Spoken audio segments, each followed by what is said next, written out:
Assalamualaikum semuanya. Di ujung barat dunia Islam, berdirilah sebuah kerajaan megah yang bersinar dalam ilmu dan budaya. Kerajaan Umayyah di Cordoba, sebuah peradaban Islam yang menjulang tinggi di tanah Andalusia, Eropa. Pada masa ketika benua ini masih dalam kegelapan abad pertengahan. Setelah kekhalifahan Umayyah di Damaskus runtuh pada tahun 750 Masehi, seorang pangeran muda bernama Abda al-Rahman melarikan diri dari kejaran Abbasiyah, melintasi padang pasir dan laut Mediterania.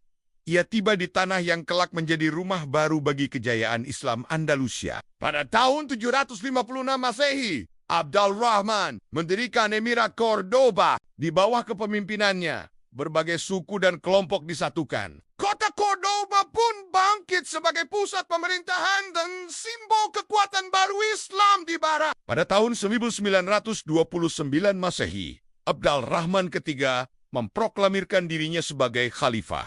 Cordoba kini bukan sekadar emirat, melainkan kekhalifahan yang sejajar dengan Baghdad dan Kairo. Andalusia pun resmi menjadi pusat dunia Islam di Eropa. Cordoba tumbuh menjadi kota termasyhur di dunia. Dengan lebih dari 300.000 penduduk, jalan-jalan berpenerangan, rumah-rumah berpemandian, serta pasar-pasar yang ramai. Cordoba bersinar sebagai permata peradaban Islam. Cordoba menjadi pusat keilmuan dunia. Al-Zahrawi menulis ensiklopedia kedokteran.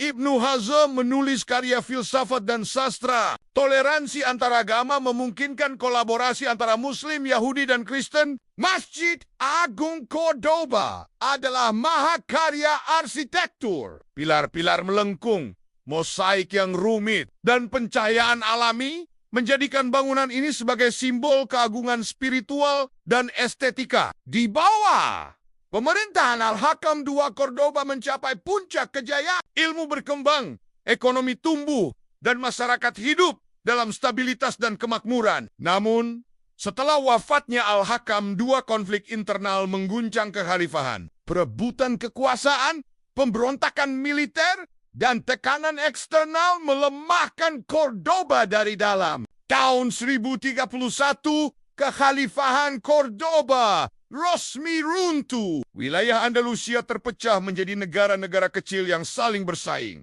dikenal sebagai Muluk Al-Tawai. Kini, warisan Cordoba tetap hidup dalam arsitektur, ilmu, dan sejarah dunia. Sebuah pelajaran bahwa peradaban besar dibangun dengan ilmu, toleransi, dan visi yang luhur. Nah, sobat, itulah kisah singkat tentang kejayaan Islam di Cordoba. Semoga bisa menjadi inspirasi bahwa Islam pernah mencapai masa keemasan melalui ilmu pengetahuan dan toleransi. Jangan lupa like, comment, dan subscribe untuk konten-konten menarik lainnya. Sampai jumpa di video berikutnya.